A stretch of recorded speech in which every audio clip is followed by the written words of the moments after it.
I'm going to read from Psalm 2. A couple of weeks ago now, I was talking to a friend of mine who lives in Australia. He moved out there a year or two ago. And we were talking about the book of 1 Samuel and the David story. That's what we're going to be looking at in part later on. And we got thinking about God's king.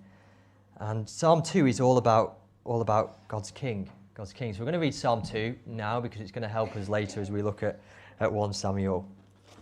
So we'll read Psalm chapter 2. Why do the nations rage and the peoples plot in vain? The kings of the earth set themselves, and the rulers take counsel together against the Lord and against his anointed, saying, Let us burst their bonds apart and cast away their cords from us.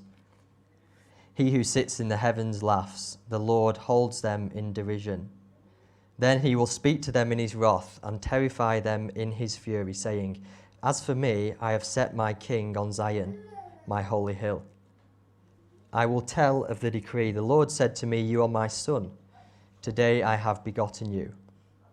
Ask of me, and I will make the nations your heritage, and the ends of the earth shall be your possession. You shall break them with a rod of iron and dash them in pieces like a potter's vessel. Now therefore, O kings, be wise. Be warned, O rulers of the earth. Serve the Lord with fear and rejoice with trembling. Kiss the Son, lest he be angry and you perish in the way, for his wrath is quickly kindled. Blessed are all who take refuge in him. So we'll be thinking about that psalm and 1 Samuel 18 shortly. We'll pray again.